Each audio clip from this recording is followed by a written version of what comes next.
Hey guys, what's up? Eddie Aho here with KissAnalog.com. Today what we're going to do is we're going to use this really cool boost regulator, and we're going to use it to demonstrate this Siglent SDL1020X. It's a really cool electronic load. Sometimes you hear them called active loads, or at least sometimes I call them that, dynamic loads. I think today everybody calls them electronic loads. I guess that's what you get for being around so long, you get names mixed up. So guys, what we're going to do is I'm going to show you how intuitive and how simple this guy is to use. And I've got a Kunken here. It's inexpensive, that's why I bought that one. This guy here, I borrowed it. I've kept it a little bit longer because of this whole craziness kind of going on. So I've just been really busy because a lot of stuff going on. Anyway, I still got this bad boy. I got to return it pretty soon. They've been really nice letting me keep it. So what I'm going to show you is how intuitive and how simple. You know, I've used a lot of these kind of loads before, so I kind of know my way around. But I think the reason why this one's so simple is the display is so large and it has so much information on it. And also it's got a lot of buttons on it. So it just makes it easy to figure out. I mean, I think that's it. So anyway, this guy here, it's really capable of a lot of power. I need to do a proper review on this, so I think I will, but not now. Right now, I just want to show a couple simple things. Now, this guy, it can do all kinds of constant setup. Yeah, so it has all these constant setups. Constant current, constant voltage, constant resistance, constant power. Set up all those things. Constant means it'll just, if you set it up for 10 watts, it wants to pull 10 watts all the time. If you set it for 10 amps, it wants to pull 10 amps. So it wants to do that constant. Now, the other thing you can do is, well, there's a short button. You can just hit the button. It'll short out your load.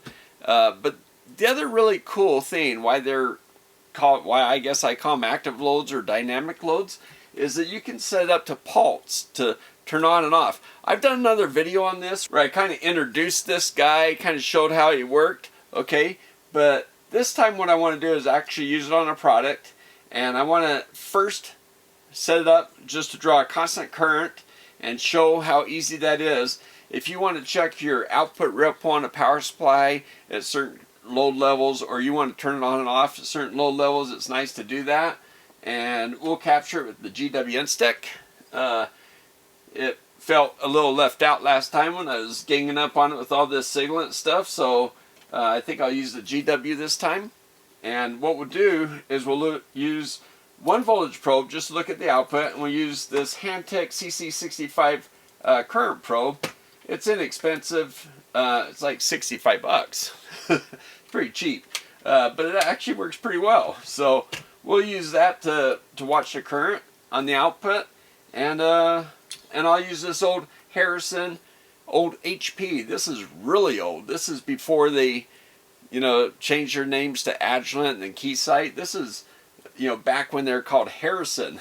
I got the HP symbol over there, but yeah. Anyway, they made this very same thing with the full HP name. It was, I think, a cream color or a beige, or whatever you want to call that color. But all right, guys. So let's set this up. I've got my plus minus leads coming from here. That's these guys, okay? So I've got them right here. So what I'm going to do is on the board here, it is labeled plus on this terminal block and minus on that terminal block. So plus here and minus here. So I'll just clip onto that guy. You got these big old alligator clips. You know what, like I say, we're not going to really fully exercise this thing, so I'm not going to put a ton of current. And these leads, I think, are all rated for, I think these guys are rated for 20 amps. Some of the alligator clips are rated for 10 amps, but that's plenty for what we're going to do. Then I'm going to take these voltage probes from the Habotus meter right here. So this Habotus meter, the voltage probes, I'm just going to clip them onto here like that. Make it easy. Yeah, let's give it a quick test. We're not going to put a lot of power and a lot of time, so make it easy, right? So we'll just monitor the voltage here. Set that up for DC volts. All right. So yeah, we'll be able to see DC volts on that guy, I think. That way we can watch what's on the input, okay? I'll bring the camera over and we'll zoom in on this part so we can look at that. I'm just showing you the setup kind of from there at this point. Now on this point, same thing, the out minus on this side, out plus on this side. So we're gonna hook these guys up like that. Same kind of thing. And okay, here's a scope probe from the GW Instec. This guy is set in the times 10 position. So we'll just clip that positive guy on that alligator and clip the ground on this guy.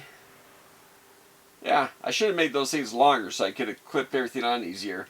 And now this Handtech current probe, we're going to zero it out like that. It's set in the 1 millivolt per 10 milliamps, so it's the times 10 position.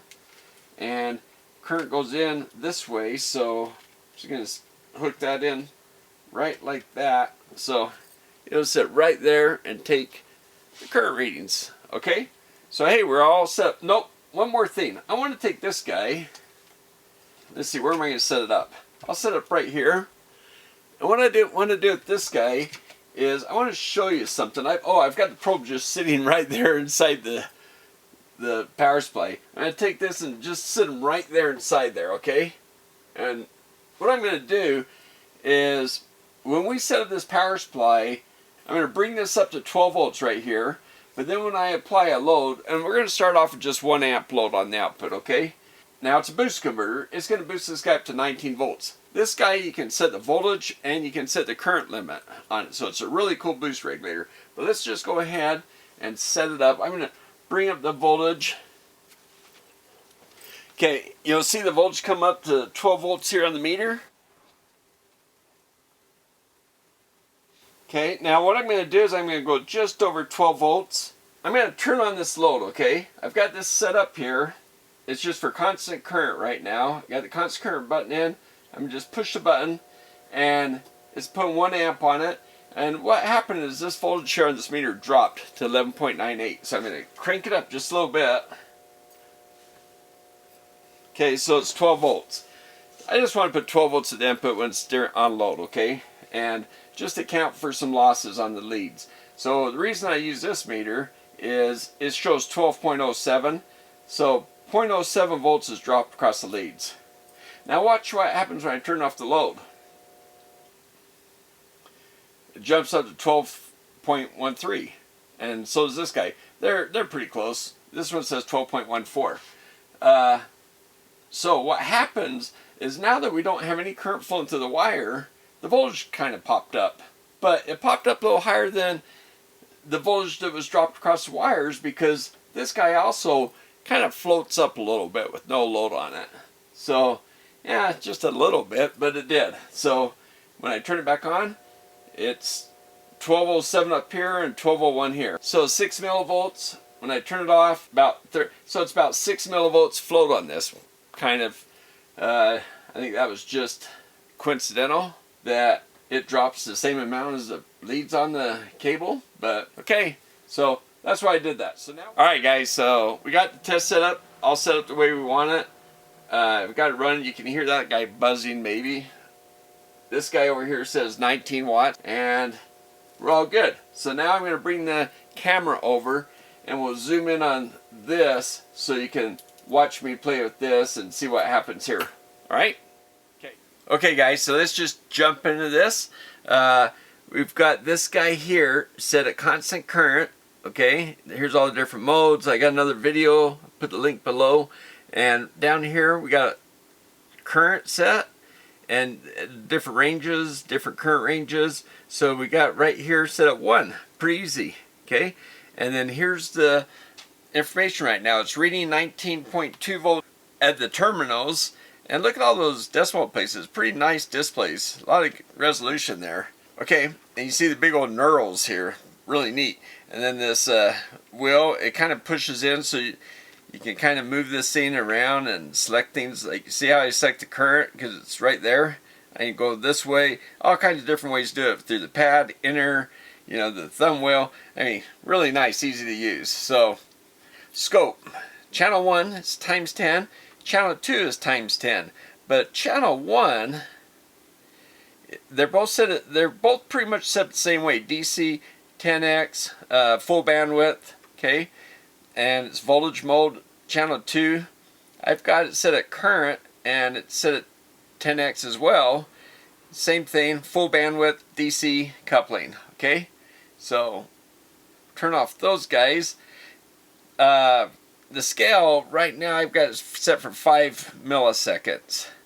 Okay, so it's set for 5 milliseconds. I'm triggering off channel 2, off the current. Okay, I guess I'll just leave it there.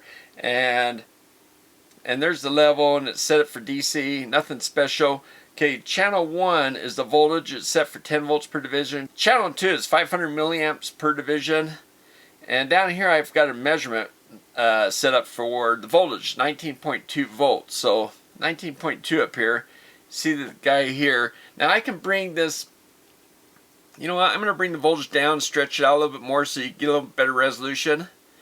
Okay, we'll change it to 5 volts per division. So now we got to expand it out a little bit, right? Get a little more resolution. Now if I just go ahead and turn on the current, the load, pretty easy, huh? You can see how there's some ripple there. And so I could spread that out. So if I want to see the switching frequency on that power supply, I could do stuff like that, okay?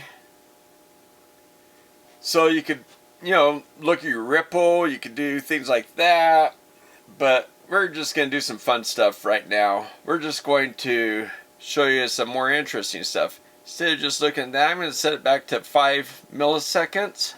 So right there, see, I could, and my current's right here, I could go to 2 amps easy. I could just push that in, say, okay, let's thumb this over here and crank it up 2 amps.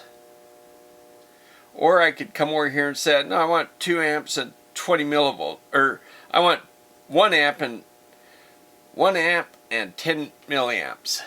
So I could just crank it up that way, and then I could crank it up nice and slow. And it has great resolution. It shows you the equivalent ohms that you're set up for. So let's say I wanted 18.2 ohms. So, and I could move that decimal place over to really dial it in.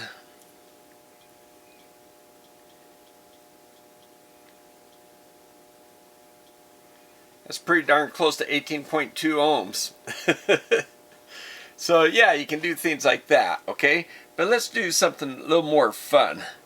Let's go ahead and, well, I'll just leave that like that. Okay, now we're going to turn it off for a moment, okay? And what I could do, one thing I could do, guys, is I could trigger on the current like I am, right? Let's go to single trigger, and watch, I'll just turn it on. And look at that, we captured a turn on. That's like an inrush current, right? Load turns on, and look what happens, our voltage takes a dip. That doesn't look so hot, right? But that's cool. Now I can use my scope, and I could zoom in on that edge. See the brackets there? That's what we see down here. And then I can zoom in a little tighter on that edge. Well, let's get rid of the menus. Look at that. That's pretty cool. So you could see the rising edge of the current. This is 10 microseconds. So we jumped up and about 10, gosh, let's move that over just a touch and see if we can measure, I just want to put it on a grid line. Yeah, look at that. So it raised about 1 amp in about 10 microseconds. And what that created, you don't see any voltage droop there yet, right? But if I start zooming out, look at that. The voltage drooped down. It took about, what is that, it took about 4 milliseconds for it to hit its bottom before the power supply kicked on. And see all that fuzzy stuff? That's where the power supply is kicking back on, trying to bump it back up to where it's supposed to be. So you might think, well, that's a pretty crappy power supply. I don't like that. Here, I'm going to turn off the zoom. But now I'm going to show you something else that's neat with electronic load, so you can delve into this and try to understand why that's happening. And here, let me show you something. If we go to dynamic, shift, dynamic. Now look at this waveform. And what's really cool is I can go to page 2. On page 2, it shows me level A and level B. And it shows me these different times too, A width and B width. So A width is the off time and B width is this on time. So right now my B time is 1 amp and my A time is 0. Okay, now let's turn that on and watch it. So instead of just seeing one turn on pulse, we're going to see it turn on over and over and over. Oops, I got to turn my scope on, right? Now look at that. Isn't that cool? So instead of just seeing one turn on, I'm like, wow, look at that. And then look, sometimes the power supply, now if I freeze it, look at this time. It took a while for the power supply to kick back on. This time it was less. So it's not even very consistent. So you're like, wow, that's kind of crummy. But let me show you something. We're going from no load to 1 amp. It's not a big amp. Okay, look, we could go up to 2 amps and make it even worse, right? Look how easy it is to do this. And look how much worse that makes it. Wow, that thing's dropping down, 10 volts almost. That's horrible. But I want to show you something. Let's go to our A level, our off, which is 0 amps, and let's just bring that up. Right? Okay, look, I'm all the way over here at the milliamp. Let's just bring up, well, you know what? I'm going to go one spot over and go up 10 milliamps. Okay, let's go 20, 30. You see it getting better? 40. It's getting better, right? Look, 50 milliamps. It's kind of become more stable. There's 60. Let's go up to 100. Okay, there's 110. But what if I go up to a little bit higher? Let's go up. Wow, look at that. It's starting to correct itself. Look at that. Now I can go up a little higher. That's 300 milliamps. So I'm going from 300 milliamps to 2 amp step. That looks way better. Power supply, it's switching, a lot of switching noise. Maybe we could fix that. But it's switching noise and it's off, switching noise off, but it's not taking that drop. So that's what this electronic load is showing us. I could explain it in the power supply why it's doing that. Basically, the inductor, when it has 0 current in it, it's kind of like push starting a car. It's like somebody hitting the brake or dropping the clutch. If you ever help somebody push a car, they drop the clutch and you come to a full stop and then you have to get going again. It's really hard.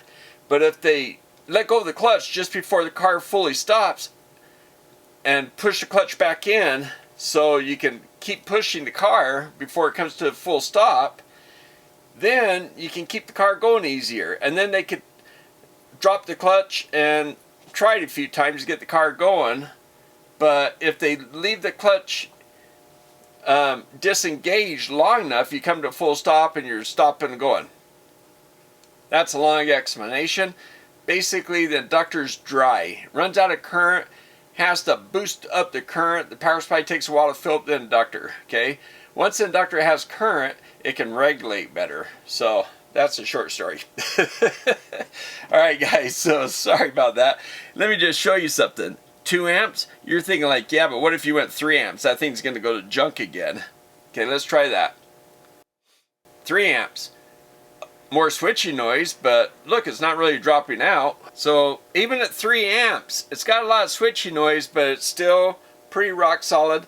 My triggering's not solid because it's a little bit too low. There's a little bit of noise going on. If you look close, you can see some stuff going on here. Right there dips down a little bit. Now let's go to the other slope. And look at that. It kind of shoots up. So it overshoots a little bit. So if you really zoom in, you can see some stuff happening.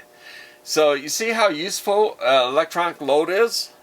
That really helps you delve into your power supply and test it out and improve it. Or if you're testing somebody else's product, you're reviewing it, boy, look what you can do. You can really, do a lot more than if just a bunch of resistors.